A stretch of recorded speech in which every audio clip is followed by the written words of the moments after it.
Welcome to Compass for Your Life, and this is your host, Mary Ladybird, creator of Wonder Space. This show is about healing your home and body using sacred Feng Shui. Harmonize your life by creating a harmonious home. Easy and fast ways to improve your life and create wonderful spaces.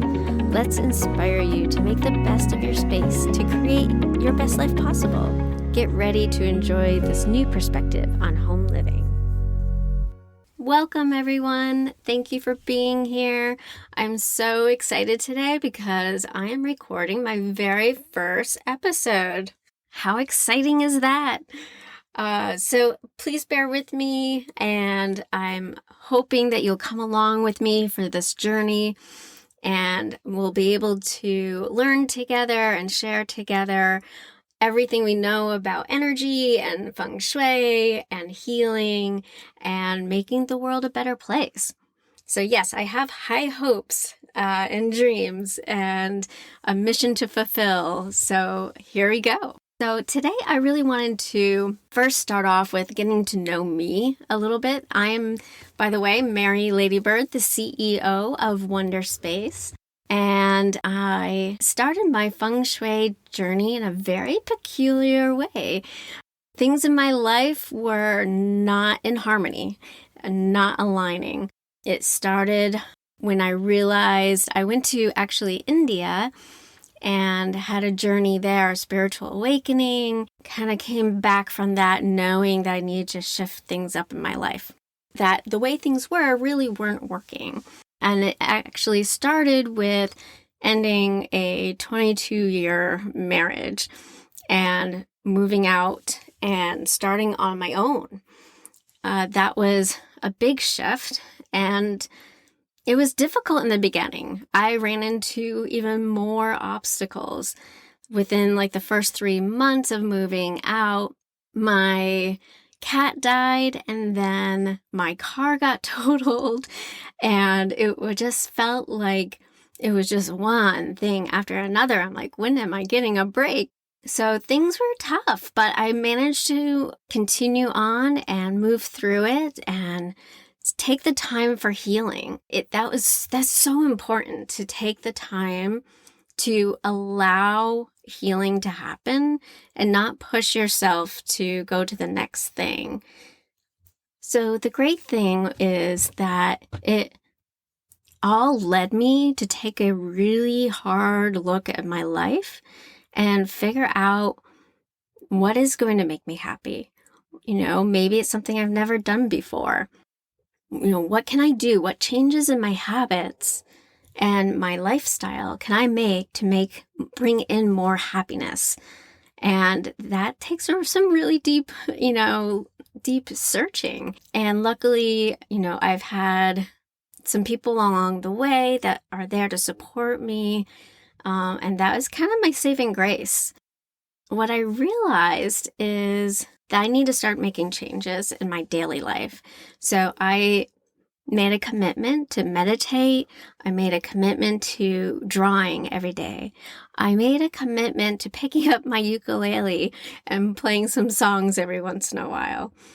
And it's funny how those little things just brought so much joy, even though they weren't considered productive or, I'm a Virgo. I like to be productive. I like to have my checklist.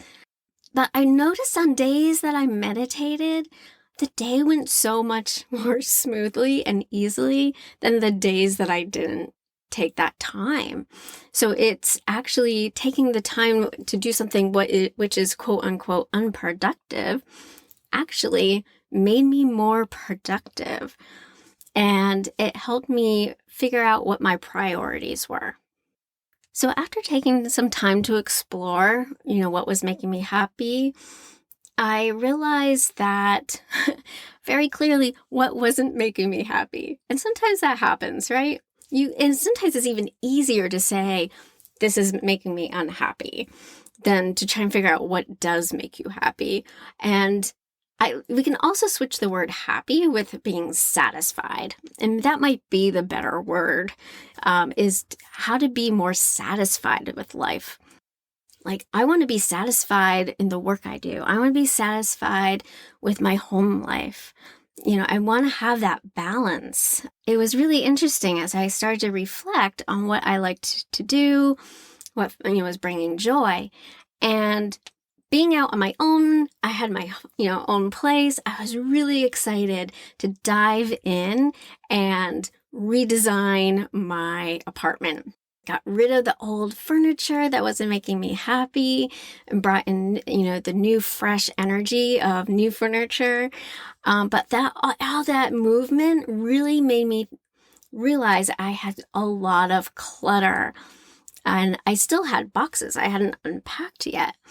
So I really needed to deep dive into my clutter, and literally all last year was decluttering and moving out anything that wasn't serving me anymore, or didn't have good energy, or just needed to go.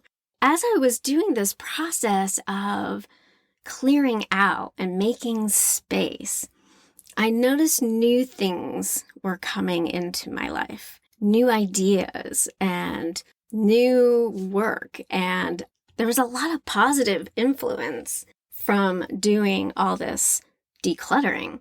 And I realized as I started to look into home organization and interior design, I realized I really love this stuff. I really love decluttering and organizing. I'm very much an organizer, whether it's work or now home. I just love to organize. And I thought to myself, man, wouldn't it be great to become a home organizer? And the more I thought about that, the more I thought this would actually work for me. And the more I looked into home organization, I realized I had some skills in that area that I could lend and help others. And then COVID hit. So I thought to myself, well, that's going to be difficult. If I can't go into people's homes to organize their homes, how am I going to start a career in this? So I was really struggling again. I was really disappointed. I thought, oh, this could be my big thing. This is my next thing. And I really want to do something that's going to benefit the world and help people. So I actually reached out to a medium and had a session with her. And it was like a year ahead review. And she actually said to me, I kind of see you doing home organization, but not really. It's more like Feng Shui. And when she said Feng Shui, I'm like, oh, yeah, of course. It kind of like a light bulb went off in my head and said, that makes total sense. I could do that. And so that is how I started looking into Feng Shui. And as I was thinking about it and meditating on it, I realized that I used to have dreams when I was younger of building houses or, creating things, sculptures on the walls and creating different layouts. And I used to do the I Ching, as a kid too. And I'm like, oh my gosh, where did all that go? It was like the universe was leading me or dropping in little examples that I never saw, and it never made sense until now. And I think there's a reason why it waited until now. I needed to go through my life struggles and successes and take that knowledge with me to help my clients. I would not have been a good Feng Shui consultant 20 years ago. I feel as though I've gone through so much healing. Of course, healing is a lifelong process. However, I feel that I am now at a turning point in my spiritual practice where I can now take what I know and the knowledge and the gifts and start putting it out there and start giving back to the world. And this is why I'm so excited to be here, because I just really want to be able to give back now. I feel like I'm now ready to give back to the world that which it has given me.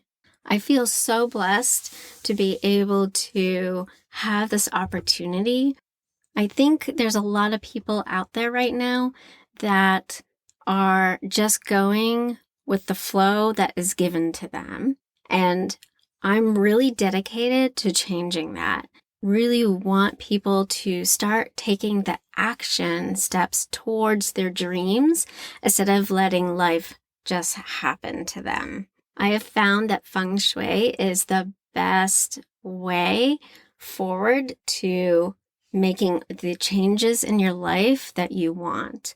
Feng Shui is my passion. This is a total passion project.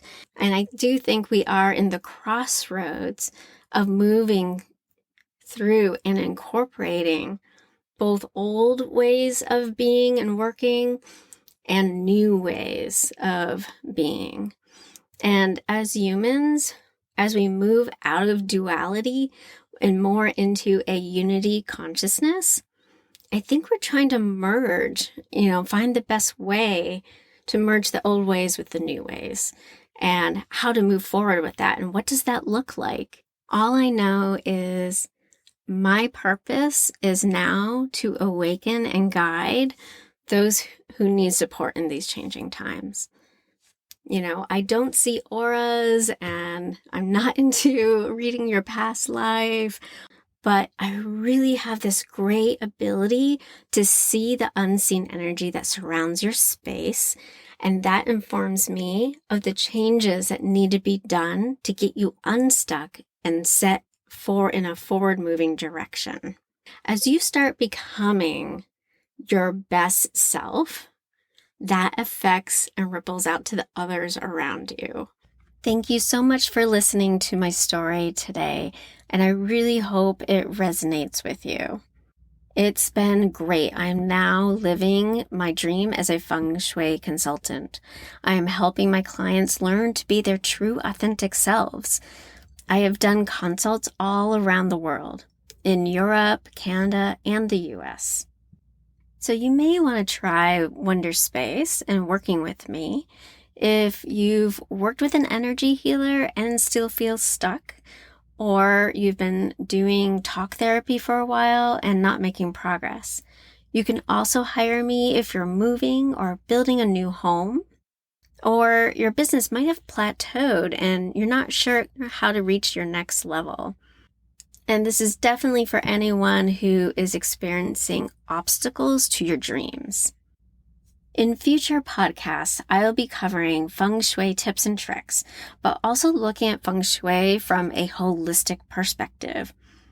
The next episode will be about looking at your beliefs and how that shows up in your home, and giving you a step-by-step instruction on how to shift those beliefs that don't serve you anymore. I hope you've enjoyed this. Bye for now, and until next time, make your space a wonder space. I hope you enjoyed today's episode. Please take a moment to leave a review or support this podcast by subscribing. Visit wonderspacefengshui.com for events and other offerings. Thanks for listening, and see you in the next episode.